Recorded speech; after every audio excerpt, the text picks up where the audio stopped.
सूतुवाचः प्रीतिः शौनकचित्ते ते यतो वचिं विचार्य च सर्वसिद्धान्तनिष्पन्नं संसारभयनाशनम्।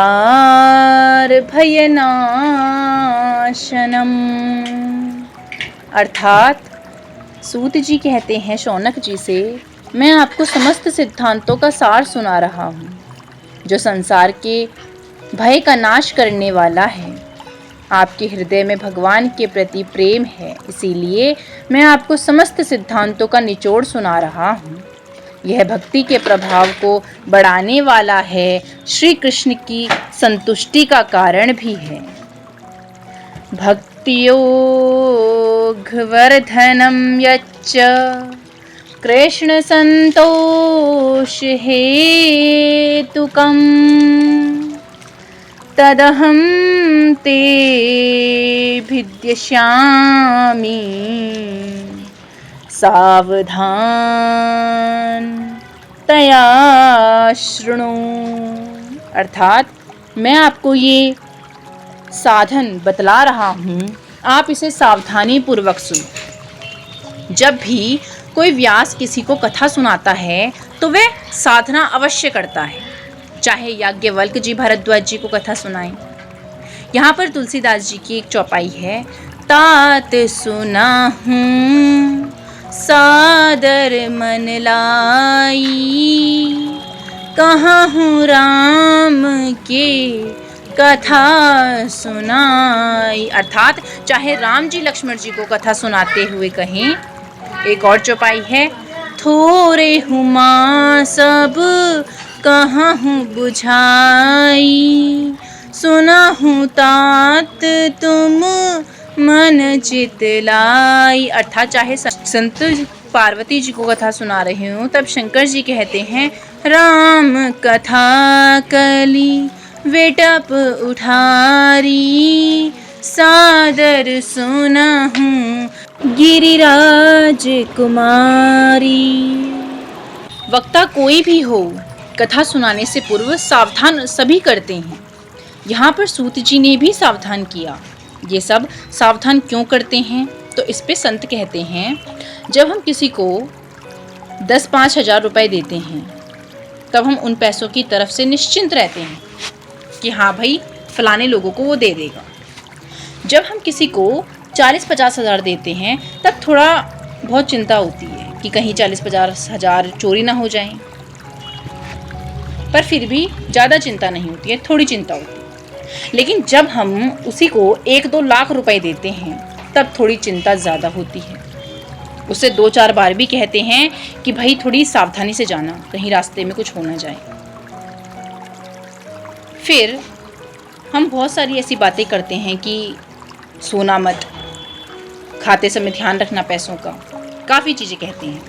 लेकिन जब हम किसी को अपने जीवन की सारी जमा पूंजी दे देते हैं तब तो उसे बार बार बोलना पड़ता है कि भाई ध्यान से हमारी पूरी ज़िंदगी की जमा पूंजी, क्योंकि 10-5 हजार चले गए तो कोई ज़्यादा दुख नहीं होगा।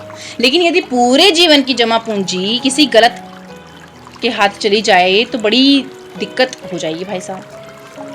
तो इन संतों की जमा पूंजी क्या है, कमेंट में बताएं। जमा पूंजी इन सारे संतों की क्या है?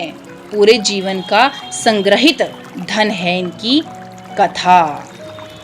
यदि यह कथा किसी गलत व्यक्ति के हाथ में चली गई तो संपूर्ण क्षति हो जाएगी। इसीलिए यह शब्द कथा सुनाने से पहले श्रोताओं को सावधान करते हैं। सूत जी ने भी शौनक जी से कहा, सावधान तया शृणु, अर्थात आप इसे सावधानी पूर्वक श्रवण करें। काल रूपी ब्याल अर्थात सर्प हम सबका भक्षण कर रहा है। यहाँ पे चौपाई आती है, श्री तुलसीदास जी लिखते हैं, अग जग जीव नाग नर देवा नाथ सकल जगु काल कलेवा अंड कटाह अमित लयकारी, कालु सदा दुरति क्रम भारी। अर्थात यह पूरा संसार काल के द्वारा भक्षणीय है। काल किसी को छोड़ता नहीं है, दिन रात खाता है तब भी इसका पेट नहीं भरता। आज तक तो कभी इसका पेट ही नहीं भरा है, भोजन नहीं किया इसने, आज तक कभी पेट भर भोजन ही नहीं किया, केवल नाश्ता ही हो पाता है इसका। हम सब काल रूपी सर्प के मुंह में समा रहे हैं।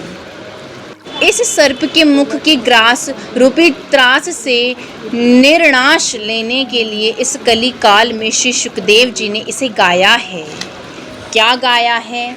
उन्होंने कहा, काल व्याल मुख ग्रास त्रास निर्नाश हेतवे, श्रीमद्भागवतं शास्त्रं कलोकीरेण भाषितम्। अर्थात कलयुग में ये भागवत शास्त्र श्री सुखदेव जी ने हम सब जीवों के लिए ही गाया है। मन की शुद्धि के लिए इससे बढ़कर अन्य कोई दूसरा साधन नहीं है। एतस्माद् परं किंचन मनः शुद्धये न विद्यते, जन्मांतर भवेत् पुण्यम तदा भागवतम लभेत। अर्थात जब अनेकों जन्म के पुण्य उदय होते हैं तब हमें भागवत की प्राप्ति होती है। यह भागवत देवताओं को भी दुर्लभ है। जब श्री सुखदेव जी परीक्षित जी को कथा सुनाने जा रहे थे, उसी समय आगे श्लोक बताया जाएगा नेक्स्ट वीडियो में, तब उसमें जानेंगे क्या। तो तब तक के लिए वीडियो अच्छी लगी हो तो लाइक शेयर कमेंट ज़रूर करें। एक बार प्रेम से बोलेंगे राधे राधे, जय श्रीमन नारायण।